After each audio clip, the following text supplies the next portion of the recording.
Bonjour. Après le succès fulgurant de la Fulvia HF, la fameuse Fanalone avec les gros phares l'ont portée au milieu du calandre de chez Lancia, Lancia a besoin, pour continuer son succès en sport automobile, notamment en rallye, d'une nouvelle voiture. Et ils ont développé tout de suite la Delta. La Delta a eu plusieurs versions, aussi de route, aussi tourisme, mais aussi de course. Et sur la Evo qui a été lancée à la fin de la carrière de la Delta, ils ont fait une voiture de course, mais qui était livrée pour la route.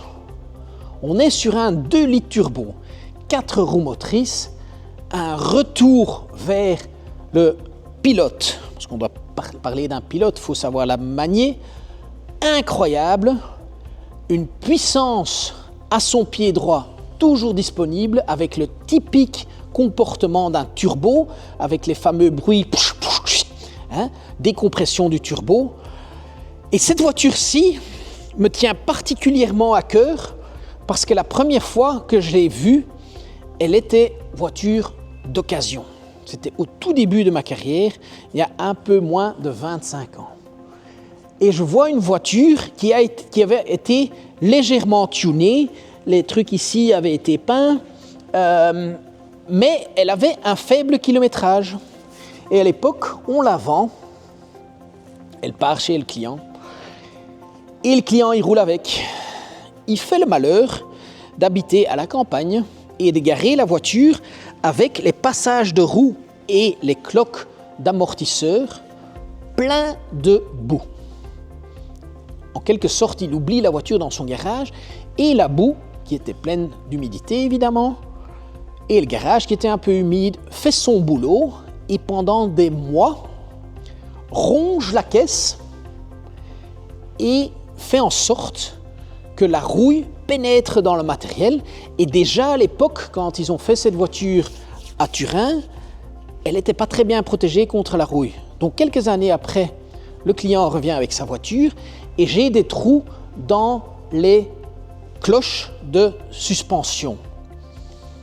Qu'est-ce qu'on va dire? Perte totale? Mais non! Voiture avec 40 000 km, toute complète, historique connue de nous. Pas de toit ouvrant, intérieur, nickel, cuir. On va la restaurer. Bon, qu'est-ce qu'on va faire? On va la démonter, on va la repeindre. Mais non. Ici, on a choisi de faire une reconstruction à neuf. Et quand je dis reconstruction, je parle d'une voiture démontée jusqu'au dernier boulon. On a des photos de ça, évidemment, on a les factures. Dernier boulon, tout a été démonté. La caisse a été ressoudée et améliorée comme il le faisait sur les vraies voitures de compétition à l'époque pour durer encore 50 ans. Et elle a été remontée avec des pièces neuves. Et quand je dis pièces neuves, c'est du neuf partout. Jusqu'à l'isolant du capot, tous les caoutchoucs, tous les pompes, tout ce qui est en caoutchouc a été renouvelé, a été revu.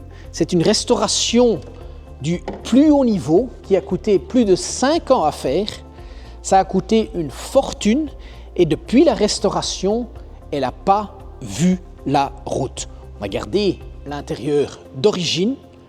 Tout est juste d'origine. Elle a son petit sac de refroidissement de l'intercouleur dans le coffre. Elle a sa petite planche du coffre à sa place. Pas de baffle supplémentaire. Il y a les accessoires d'époque avec les outils, le pneu de réserve, etc. Cette voiture est juste neuve. Elle avait été mise en vente à un prix très élevé en essayant de récupérer les frais de restauration. Malheureusement, ça n'a pas marché et ici, elle est à vendre pour le même prix qu'une voiture qui n'a pas été restaurée. Quel est l'écart? Minimum 100 000 €. Donc celui qui veut une voiture qui a été refaite à neuf, où on ne trouvera pas de rouille dans les 20 ans à venir, la voici. Impeccable. Carte grise belge. Qu'est-ce que je peux vous dire de plus? Noir, noir, Delta Evo 1, 41 000 km, mais au fait 0 km parce que tout revu. Elle est à vendre. On va la présenter à différents salons et vous pouvez aussi venir l'essayer à Alter chez nous. Merci.